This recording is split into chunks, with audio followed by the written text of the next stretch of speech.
Dr. Eratus Sabtono menyatakan bahwa kita tidak boleh memandang kitab Wahyu selalu sebagai urut-urutan sebuah peristiwa yang runtut. Dr. Eratus Sabtono menyatakan pula bahwa sulitnya memahami kitab Wahyu dikarenakan tulisan kitab Wahyu bukanlah susunan yang runtut secara sistematis dalam kronologis. Pernyataan-pernyataan ini terdapat dalam Rahasia Kitab Wahyu buku pertama dari Dr. Eratus Sabtono halaman 33. Sekarang saya menyatakan bahwa Kitab Wahyu merupakan rangkaian peristiwa yang berurutan dari awal hingga akhir dan bukan merupakan buku yang tidak sistematis dan membingungkan. Peristiwa Kitab Wahyu pasal 6 sampai 18 juga berurutan. Dan juga dalam Rahasia Kitab Wahyu buku pertama, buku kedua dari Dr. Eratus Sabtono, tidak disebutkan mengenai kitab yang dimeterai Wahyu pasal 5 dan kitab kecil yang terbuka Wahyu pasal 10. Saya mau menjelaskan mengenai kitab kecil yang terbuka dan kitab yang dimeterai. Kitab kecil yang terbuka yang dipegang oleh malaikat dalam Wahyu pasal 10 adalah kitab yang sama yang dimeterai dengan 7 meterai dalam Wahyu pasal 5. Kitab yang dimeterai Wahyu pasal 5 adalah kitab penghakiman yang berisi peristiwa-peristiwa dalam kitab Wahyu seperti yang dicatat dalam kitab oleh Yohanes. Sekarang saya mau membahas lebih lanjut kitab yang dimeterai Wahyu pasal 5. Kita akan baca kitab Wahyu pasal 5 ayat 1 sampai dengan 14. Maka aku melihat di tangan kanan dia yang duduk di atas takhta itu sebuah gulungan kitab yang ditulisi sebelah dalam dan sebelah luarnya dan dimeterai dengan 7 meterai.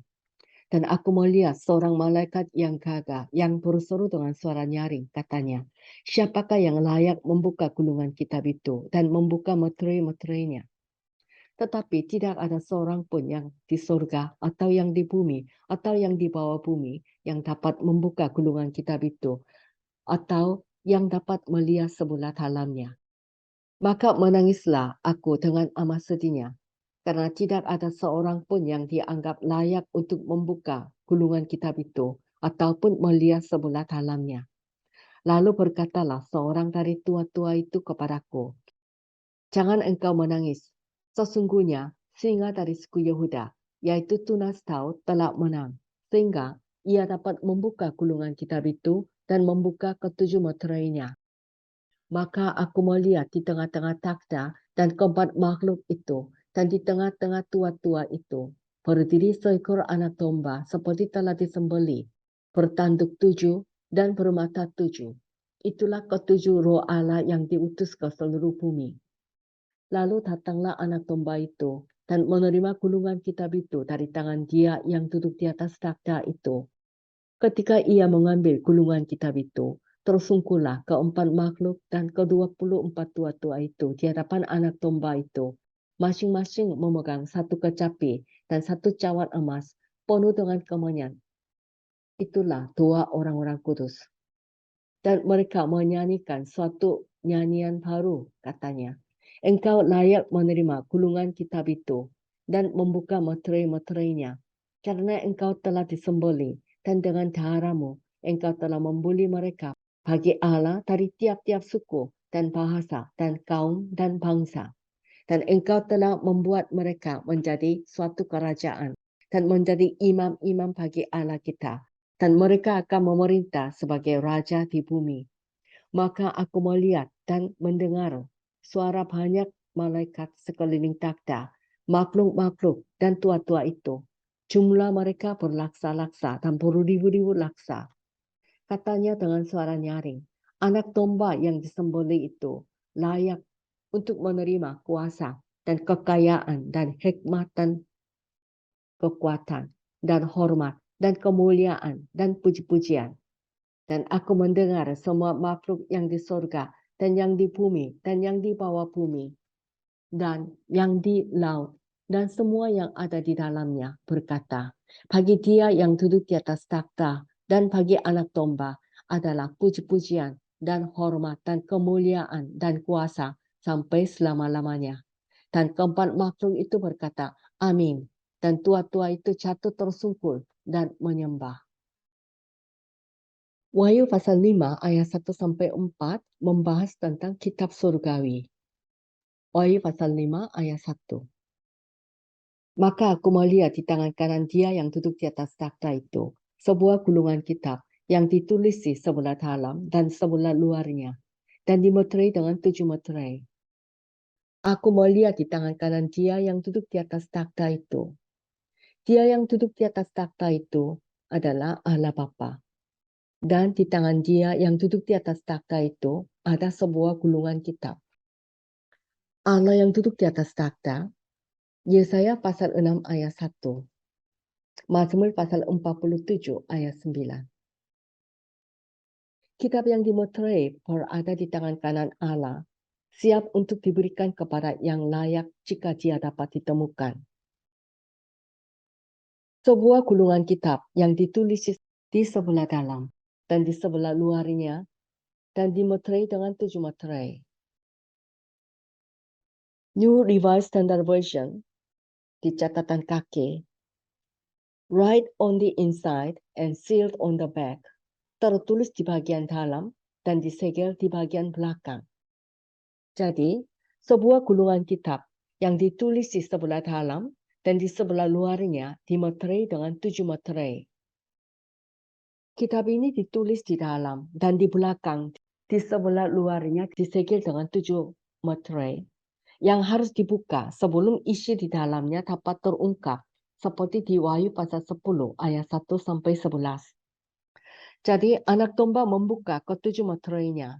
Dan dalam kitab Wahyu pasal 10 ayat 1-11, seorang malaikat lain yang kuat, yaitu Kristus, turun dari surga dengan sebuah buku kecil yang terbuka dan memberikannya kepada Yohanes untuk dimakan.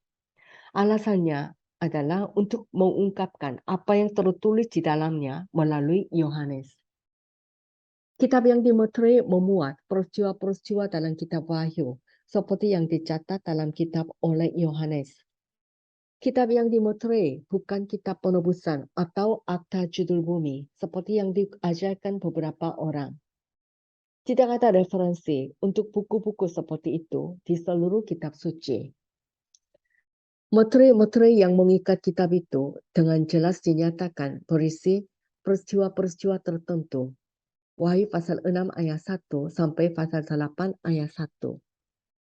Hal-hal yang ditulis di sebelah dalam juga merupakan wahyu yang ditulis Yohanes dalam kitab Wahyu, seperti yang jelas dalam kitab Wahyu pasal 10 ayat 1-11, di mana malaikat yaitu Kristus memberikan kitab terbuka kepada Yohanes untuk mengungkapkan isinya kepada kita. Hal-hal yang ditulis dalam kitab itu adalah tentang banyak bangsa dan kaum dan bahasa dan raja yang ditulis Yohanes setelah dibukanya meterai. Wahyu pasal 10 ayat 11. Wahyu pasal 5 ayat 2. Dan aku melihat seorang malaikat yang gagah yang berseru dengan suara nyaring, katanya, siapakah yang layak membuka gulungan kitab itu dan membuka meterai-meterainya? Malaikat ini adalah malaikat gagah perkasa dalam hal kekuatan yang sangat signifikan. Karena jika dia tidak mampu dengan kekuatannya untuk membuka kitab yang dimeterai, siapa yang bisa berharap untuk melakukannya? Wahyu pasal 5 ayat 3. Tetapi tidak ada seorang pun yang di surga atau yang di bumi atau yang di bawah bumi yang dapat membuka gulungan kitab itu atau yang dapat melihat sebelah dalamnya. Baik di surga maupun di bumi dan di bawah bumi tidak ada seorang pun yang layak untuk membuka meterai-meterai dan mengungkapkan isi yang tertulis di dalamnya. Wahyu pasal 5 ayat 4. Maka menangislah aku dengan amat sedihnya, karena tidak ada seorang pun yang dianggap layak untuk membuka gulungan kitab itu ataupun melihat sebelah dalamnya. Wahyu pasal 5 ayat 3 dan 4 menyatakan bahwa tidak ada makhluk ciptaan yang layak untuk melaksanakan rencana Tuhan dengan membuka kitab yang dimeterai. Hanya Raja Mesianik yang dapat melakukannya. Gelar Mesias adalah singa dari suku Yehuda dan akar Daud Kejadian pasal 49 ayat 9 dan 10 dan Yesaya pasal 11 ayat 1 dan 10. Akar Daud menunjukkan hubungan mesianis dengan perjanjian Daud dan hak Kristus atas takhta Israel. 2 Samuel pasal 7 ayat 16 dan Lukas pasal 1 ayat 31 sampai 33. Wahyu pasal 5 ayat 5 sampai 7 membahas tentang domba surgawi. Domba adalah lambang Kristus yang adalah akar Daud. Kristus adalah anak domba Allah. Yesaya pasal 53, Yohanes 1 ayat 29, dan 1 Petrus pasal 1 ayat 18 sampai 23. Wahyu pasal 5 ayat 5. Lalu berkatalah seorang dari tua-tua itu kepadaku, jangan engkau menangis. Sesungguhnya singa dari suku Yehuda, yaitu tunas Daud telah menang, sehingga ia dapat membuka gulungan kitab itu dan membuka ketujuh meterainya. Kata tua-tua dan penampilan anak domba seperti telah disembelih langsung meredakan ketegangan yang menyiksa Yohanes serta semua makhluk surga. Karena ketika anak domba mengambil kitab itu, penyembahan kepada anak domba dimulai dengan 4 makhluk dan 24 tua-tua dan menjangkau seluruh ciptaan. Sesungguhnya singa dari suku Yehuda, yaitu tunas Daud. Singa dari suku Yehuda. Kristus disebut di sini singa dari suku Yehuda sebagai penggenapan dari nubuatan-nubuatan perjanjian lama. Kejadian pasal 49 ayat 9 dan 10, Bilangan pasal 24 ayat 17 sampai 19, Mika pasal 5 ayat 1 dan 2. Tunas Daud. Dalam New King James Version, the root of David, akar Daud. Kristus juga disebut akar Daud menurut banyak nubuat. 2 Samuel pasal 7 ayat 8 sampai 17, Mazmur pasal 89 ayat 35 sampai 38, Yesaya pasal 9 ayat 6 dan 7, pasal 11 ayat 1 sampai 9, dan Yeremia pasal 23 ayat 5 dan 6. Singa dari suku Yehuda yaitu tunas Daud telah menang. Kata menang berasal dari bahasa Yunani yang sama menang dalam pesan-pesan Tuhan kepada jemaat-jemaat dari Wahyu pasal 2 dan pasal 3, barang siapa menang. Wahyu pasal 5 ayat 6. Maka aku melihat di tengah-tengah takhta dan keempat makhluk itu, dan di tengah-tengah tua-tua itu, berdiri seekor anak domba seperti telah disembelih, bertanduk 7 dan bermata 7. Itulah ketujuh roh Allah yang diutus ke seluruh bumi. Maka aku melihat di tengah-tengah takhta dan keempat makhluk itu, dan di tengah-tengah tua-tua itu, berdiri seekor anak domba. Dalam Williams Translation, then I saw midway between the throne and the four living creatures, standing among the elders, a lamb. Lalu aku melihat di tengah-tengah antara takhta dan keempat makhluk itu, berdiri di antara tua-tua, anak domba seperti telah disembelih. Jadi, posisi keempat makhluk hidup adalah around the throne, at the middle of each side, were four living creatures dotted with eyes in front and behind. Di sekeliling takhta, di tengah setiap sisi 4 makhluk hidup, berbintik-bintik dengan mata di depan dan di belakang. Seekor anak domba seperti telah disembelih. Anak domba di kitab Wahyu dalam bahasa Yunani, Arnion. Dan kata Arnion, anak domba, muncul 28 kali dalam kitab Wahyu sebagai simbol Kristus. Bertanduk 7 dan bermata 7. Karena anak domba memiliki 7 tanduk dan 7 mata. Karena kita tahu hanya ada satu Roh Kudus, Efesus 4 ayat 4-6. Dan karena anak domba adalah simbol Kristus, 7 obor, Wahyu pasal 4 ayat 5, 7 tanduk dan 7 mata, semuanya melambangkan satu Roh Kudus dan hanya dapat menunjukkan kepenuhan dan kuasa roh atas anak domba dan di hadapan takhta. Yohanes pasal 3 ayat 34 dan Yesaya pasal 11 ayat 2, pasal 42 ayat 1 sampai 7 dan pasal 61 ayat 1 dan 2. Wahyu pasal 5 ayat 7. Lalu datanglah anak domba itu dan menerima gulungan kitab itu dari tangan dia yang duduk di atas takhta itu. Lalu datanglah anak domba itu dan menerima gulungan kitab itu. Menerima gulungan kitab itu. Dalam Emphasized Bible, at once took it. Segera mengambilnya atau menerimanya. Anak domba layak untuk menerima dan membuka meterai-meterainya. Oleh karena itu, segera mengambilnya. Wahyu pasal 5 ayat 8 sampai 10 membahas penyembahan anak domba oleh makhluk hidup dan tua-tua. Wahyu pasal 5 ayat 8. Ketika ia mengambil gulungan kitab itu, tersungkurlah keempat makhluk dan ke-24 tua-tua itu di hadapan anak domba itu. Masing-masing memegang satu kecapi dan satu cawan emas penuh dengan kemenyan. Itulah doa orang-orang kudus. Ketika ia mengambil gulungan kitab itu, tersungkurlah keempat makhluk dan ke-24 tua-tua itu di hadapan anak domba itu. Masing-masing memegang satu kecapi. Ada banyak alat musik di surga dan salah satunya adalah kecapi. Dalam kitab Wahyu pasal 5 ayat 8 sampai 10, keempat makhluk hidup dan ke-24 tua-tua di surga masing-masing memiliki kecapi. Jadi ada 28 kecapi.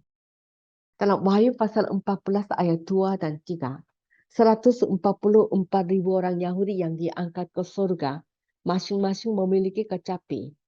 Jadi ada 144.000 kecapi. Dan dalam Wahyu pasal 15 ayat 2, ada kecapi yang tak terhitung panjangnya. Karena kelompok martir tribulasi yang tak dapat terhitung jumlahnya, masing-masing bernyanyi dengan kecapi mereka.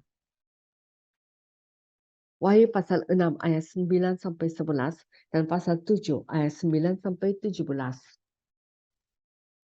Satu cawan emas penuh dengan kemenyan, itulah doa orang-orang kudus. Satu cawan emas penuh dengan kemenyan, Mazmur pasal 141 ayat 2, Wahyu pasal 8 ayat 4. Itulah doa orang-orang kudus. Doa orang-orang kudus di bumi digabungkan dengan penyembahan kepada anak domba oleh 24 tua-tua dan 4 makhluk hidup di surga. Wahyu pasal 5 ayat 9. Dan mereka menyanyikan suatu nyanyian baru, katanya. Engkau layak menerima gulungan kitab itu dan membuka meterai-meterainya. Karena engkau telah disembelih dan dengan darahmu engkau telah membeli mereka bagi Allah dari tiap-tiap suku dan bahasa dan kaum dan bangsa. Mereka menyanyikan suatu nyanyian baru sebagai tangkapan atas tindakan pembebasan baru Allah dalam sejarah. Mazmur pasal 144 ayat 9, Yesaya pasal 42 ayat 10 sampai 13, dan Wahyu pasal 14 ayat 3. Engkau layak menerima gulungan kitab itu dan membuka meterai-meterainya, karena engkau telah disembelih. Disembelih berarti bahwa Yesus mati di kayu salib yang menunjukkan pengorbanan Paskah Yesus sebagai penebusan dosa umat manusia dengan menumpahkan banyak darah.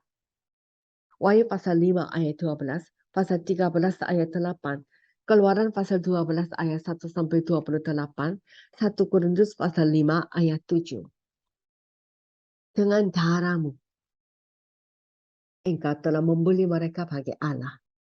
Dengan darahmu, Wahyu pasal 1 ayat 5, pasal 7 ayat 14, dan pasal 12 ayat 11. Dengan darahmu meninggung kematian Yesus yang menebus dengan menggunakan metafora pengorbanan penebusan anak domba 2 kali sehari. Keluaran pasal 29 ayat 38 sampai 42, Bilangan pasal 28 ayat 1 sampai 8, Dan Wahyu pasal 1 ayat 5, Wahyu pasal 7 ayat 14, dan pasal 12 ayat 11. Engkau telah membeli mereka bagi Allah dari tiap-tiap suku dan bahasa dan kaum dan bangsa. Kata membeli di Wahyu pasal 5 ayat 9 dalam bahasa Yunani agorajo. Agorajo, menebus, sebuah metafora dari pasar budak yang berarti dilepaskan setelah harga dibayar. Wahyu pasal 14 ayat 3 dan 1 Korintus pasal 6 ayat 20, pasal 7 ayat 23. Wahyu pasal 5 ayat 10. Dan engkau telah membuat mereka menjadi suatu kerajaan dan menjadi imam-imam bagi Allah kita, dan mereka akan memerintah sebagai raja di bumi. Engkau telah membuat mereka menjadi suatu kerajaan dan menjadi imam-imam bagi Allah kita. Kata kerajaan berarti memerintah. Dan kata imam-imam berarti melayani. Mereka akan memerintah sebagai raja di bumi. Kristus dan orang-orang kudus yang dibangkitkan akan memerintah di bumi selama milenium dan di bumi baru selamanya. Wahyu pasal 2 ayat 26 dan 27 dan pasal 11 ayat 15, pasal 20 ayat 4 sampai 10, pasal 22 ayat 5 dan Daniel pasal 7 ayat 18. Wahyu pasal 5 ayat 11 sampai 14 dan pasal 19 ayat 1 sampai 10 membahas penyembahan universal kepada Allah dan Anak Domba. Wahyu pasal 5 ayat 11. Maka aku melihat dan mendengar suara banyak malaikat sekeliling takhta, makhluk-makhluk dan tua-tua itu. Jumlah mereka berlaksa-laksa dan beribu-ribu laksa. Maka aku melihat dan mendengar suara banyak malaikat. Kalimat ini dalam Authorized Version. And I beheld and I heard the voice of many angels. Dan aku telah melihat dan aku telah mendengar suara banyak malaikat. Banyak malaikat ini mengelilingi takhta, makhluk-makhluk dan tua-tua itu. Jumlah mereka berlaksa-laksa dan beribu-ribu laksa. Berlaksa-laksa dan beribu-ribu laksa adalah sebuah kiasan untuk makhluk malaikat yang tak terhitung banyaknya di adegan takhta. Daniel pasal 7 ayat 10. Wahyu pasal 5 ayat 12. Katanya dengan suara nyaring, anak domba yang disembelih itu layak untuk menerima kuasa dan kekayaan dan hikmat dan kekuatan dan hormat dan kemuliaan dan puji-pujian. Anak domba yang disembelih itu layak untuk menerima kuasa dan kekayaan dan hikmat dan kekuatan dan hormat dan kemuliaan dan puji-pujian. Pujian berangsur-angsur berkembang dalam urutan para tua-tua, 4 makhluk hidup, banyak malaikat, dan semua ciptaan. Dari 7 hal yang disebutkan tentang anak domba di ayat 12, 4 yang pertama, yaitu kuasa dan kekayaan, dan hikmat dan kekuatan, memuji atribut anak domba. Dan 3 yang terakhir, hormat dan kemuliaan dan puji-pujian, adalah pujian yang berasal dari hubungan antara anak domba dan ciptaan. Wahyu pasal 5 ayat 13. Dan aku mendengar semua makhluk yang di surga dan yang di bumi dan yang di bawah bumi dan yang di laut dan semua yang ada di dalamnya berkata, bagi Dia yang duduk di atas takhta dan bagi anak domba adalah puji-pujian dan hormat dan kemuliaan dan kuasa sampai selama-lamanya.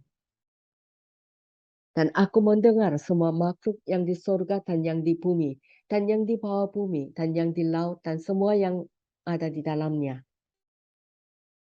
Semua makhluk yang di surga. Dalam Emphasize the Bible, every created thing which was in heaven. Setiap ciptaan yang di surga. Wahyu pasal 5 ayat 11, Yohanes telah melihat dan telah mendengar suara banyak malaikat. Wahyu pasal 5 ayat 13, Yohanes telah mendengar teriakan setiap ciptaan. Setiap ciptaan berteriak, Bagi Dia yang duduk di atas takhta dan bagi Anak Domba adalah puji-pujian dan hormat dan kemuliaan dan kuasa sampai selama-lamanya. Lalu keempat makhluk terus-menerus berkata, Amin. Dan tua-tua itu jatuh tersungkur dan menyembah. Wahyu pasal 5 ayat 14. Berkata, dalam Mufat Translation, crying, berteriak. Wahyu pasal 5 ayat 12, katanya dengan suara nyaring. Mufat Translation, crying aloud, berteriak keras. Wahyu pasal 5 ayat 9, keempat makhluk dan 24 tua-tua menyanyikan, singing, karena memainkan kecapi. Bagi Dia yang duduk di atas takhta dan bagi Anak Domba adalah puji-pujian dan hormat dan kemuliaan dan kuasa sampai selama-lamanya.